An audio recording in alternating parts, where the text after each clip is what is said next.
안녕하십니까. 미션 아카데미 대표 천원균 목사입니다.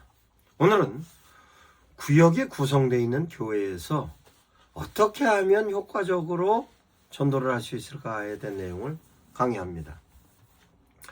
구역이 몇 구역이든 간에 구역 숫자만큼 매주 전도가 될 수 있는 방법이 있습니다. 그런데 실제적으로 교회에서는 효과적으로 전도를 구역을 통해서 하면 쉬울 텐데 구역을 통해서 전도하는 교회는 보지 못했습니다.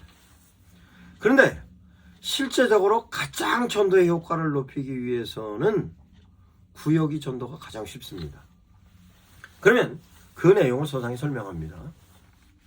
보통 구역은 3가정에서 5가정, 그 이상 되는 교회도 있습니다. 그러면 구역을 통하여서 전도하는 것은 교인들에게 전도 대상자는 이러한 사람으로 타겟팅 하세요 라고 목사님께서 지침을 주면 그렇게 타겟팅 합니다. 그러면 어떻게 타겟팅을 하느냐? 구역원이 5명이 있으면 5명 모두 다 김집사, 박집사, 최집사, 이성도, 박성도 이렇게 5명이면 당신 주위에서 가장 위로를 필요로 하는 위기에 처해 있는 사람이나 아니면 교회에 나올 가능성이 가장 높은 사람을 한 사람씩 정해 보세요 라고 하면 그 구역에서 한 사람씩 다 정하면 전도 대상자가 5명이 되는 겁니다. 그럼 5명이 전도가 되면 그 5명을 구역원들끼리 회의를 하게 하여서 그 자기가 전도 대상자로 정해놨던 사람의 상황과 여건과 조건과 상태에 대하여 구역장이 주도하는 것으로 어떤 사람이 가장 효과적으로 교회에 빨리 출석할 수 있을까? 라는 사람을 정하면 한 사람씩 정해놨던 사람들 순번이 구성이 됩니다. 순번이 구성이 되면 예를 들어서 김집사의 친구 순이 엄마 이렇게 결정이 됩니다. 그러면 순이 엄마가 1등, 그러면 김집사의 친구 순이 엄마, 2번은 최집사의 친구 영희 엄마, 3번은 최성도의 친구 누구, 이런 식으로 5명이 구성이 됩니다. 그러면 구역장이 순번을 다 정해놨던 사람들을 놓고 그럼 1번으로 정해졌던 김집사의 친구 순이 엄마면 순이 엄마가 현재 뭐가 힘들고 어려운지를 함께 나눠서 이런 부분이 힘들기 때문에 이런 부분을 통하여서 전도를 하면 되겠다라고 5명이 생각을 모으면 나옵니다. 무슨 얘기인지가 나와요. 그러면 그 사람이 이런 부분이 필요하면 그러면 그것도 김집사에게 맡겨서 가는 것이 아니고 구역장의 회의를 통하여서 그럼 역할을 하는 것입니다. 그러면 김집사는 소개시켜주는 역할만. 그러면 그냥 그 사람을 만나는 것보다 그래도 그 사람과 커피숍에서 만난다. 그러면 그 사람이 어느 커피숍에서 만나서 얘기를 하는 것이 가장 좋은지로 장세를 물색하는 겁니다. 커피숍이 됐든 아니면 식당이 됐든 아니면 김집사의 집이 됐든 아니면 전도대상자의 집이 됐든 그것은 김집사가 가장 효과적으로 알고 있습니다. 그러면 김집사를 통하여서 정보로 장소가 정해지고 그럼 장소가 정해지면 김집사가 그 사람을 향하여서 전도의 멘트를 제시할 때는 김집사가 제시하는 것보다는 왜?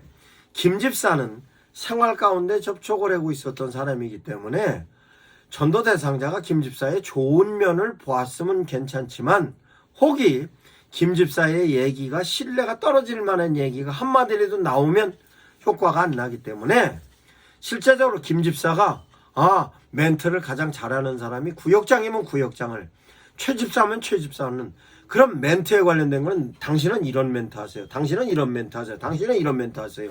그러면 실제적으로 멘트를 하는 거에 있어서도 역할이 주어집니다.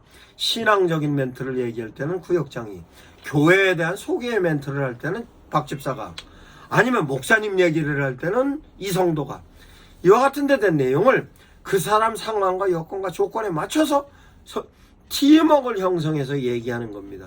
뿐만 아니라 그 사람의 감동을 주기 위해서는 그러면 어떻게 하면 저 사람이 감동을 줄 건가에 대하여서 그 사람이 얘기할 때마다 추임새도 넣어주는 겁니다. 아, 그랬군요. 아, 그랬어요. 아, 그랬습니까? 라고 그 내용도 구역원들끼리 서로 얘기하는 와중에서 됩니다. 근데 전도는 가능하면 그 사람의 얘기를 많이 들으면 이쪽에서 제시하는 것이 얘기 들어주는 것만 갖고도 저 사람은 감동하는데 실제적으로 얘기를 많이 하는 것보단 추임새적인 얘기로 하는 것이 저 사람이 감동하는 경우가 많이 있습니다. 뿐만 아니라 저 사람이 무엇을 좋아하는가 만나서 돌아갈 때 그냥 가는 것보다 작은 선물이라도 하나 주는 것이 효과적입니다. 그러면 그 선물로서 가장 감동 낼 수 있는 선물은 뭐가 있을까?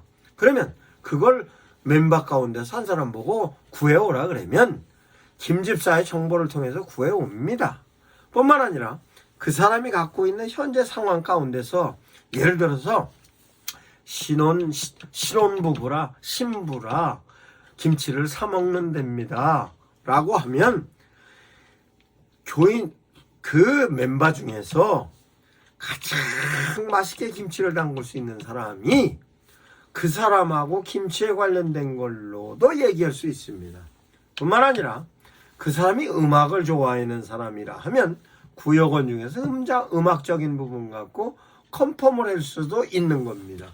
그러면 그 내용은 김집사를 통해서도 듣지만 얘기하는 와중에서 듣는 겁니다. 그래서 실제적으로 교회에 출석은 안 하지만 사람들은 누구든 간에 자기가 힘들 때 주변 사람들이 좋은 사람들을 만나서 그들과 교류하고 싶어 하는데 구역에 있어서의 교류하는 데 대한 내용으로 서로 위로해주고 김치도 나눠주고 뿐만 아니라 먹을 것도 함께 나누고 어디 갈 때도 함께 가고 이에 관련된 걸로 자연스럽게 그 사람을 거기에 멤버로 구성을 시키면 그 사람은 자연스럽게 거기에서 멤버로 모입니다.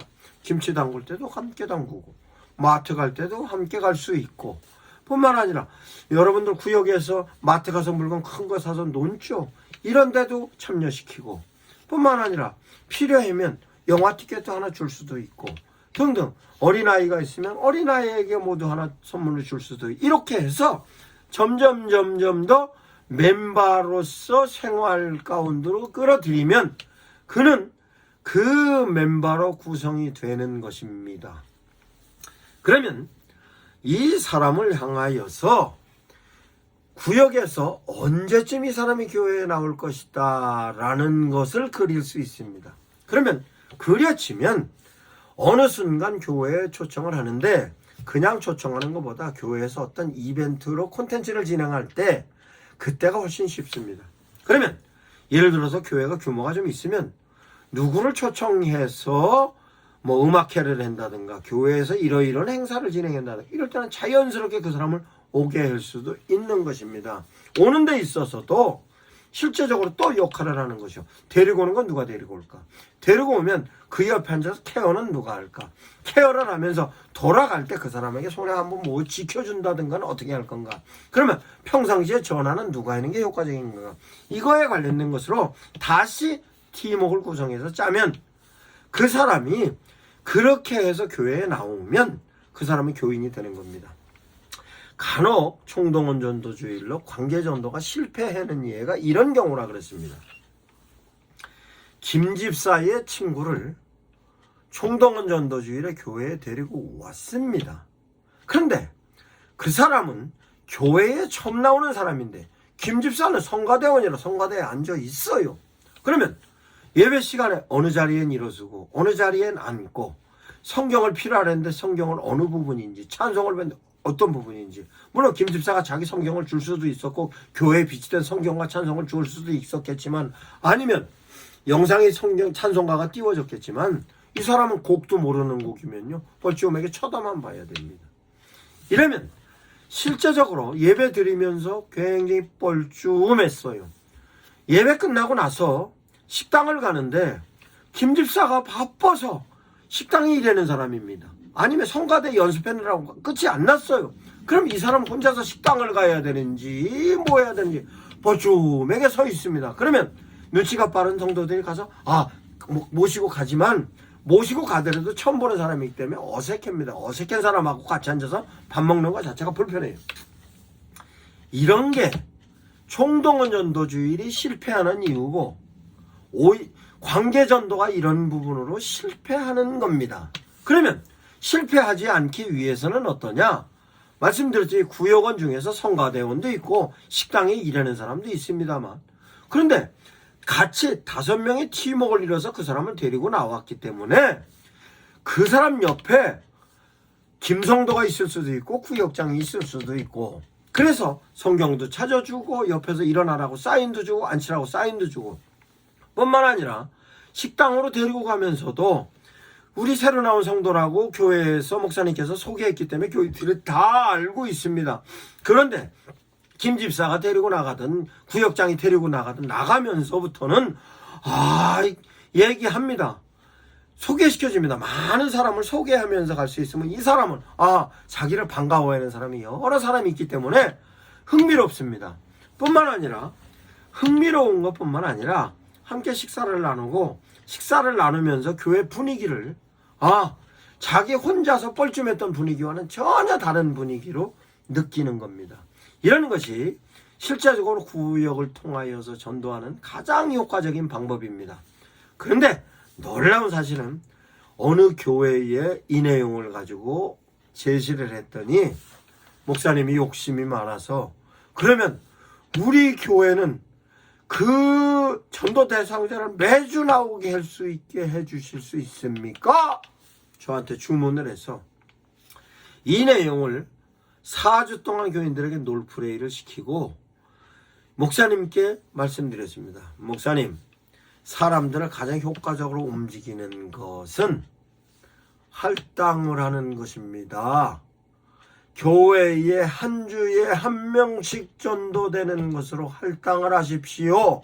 그러면 5명이 추천하고 있었던 멤버를 이번 주엔 이 사람, 다음 주엔 저 사람, 그 다음 주에는 그 사람, 이렇게 가고, 아니면 한꺼번에 다 데리고 올 수도 있습니다. 이렇게 하여서 구역을 통하여서 전도를 할당을 통하여서 하세요라고 구역에 직접적인 숙제를 주니 그 구역이, 그 교회가 교인이 5,000명 교인인데 구역이 250개 구역입니다. 250개 구역인데 놀랍게도 제가 한 달 조금 지나서 1,000명이 등록했다는 얘기를 들었습니다. 이와 같은 게 구역을 통하여서 전도하는 가장 효과적인 방법입니다. 그러면 구역을 통하여서 가장 효과적인 방법은 역할별로 성도들이 역할에 대한 확실한 인지가 되어야 되고, 그 인지되어졌던 것을 교회에서 정확하게 점검해야 하는 것입니다. 그럼 교회에서 정확하게 점검하는 데 관련된 내용은 구역 보고 받을 때 하면 됩니다.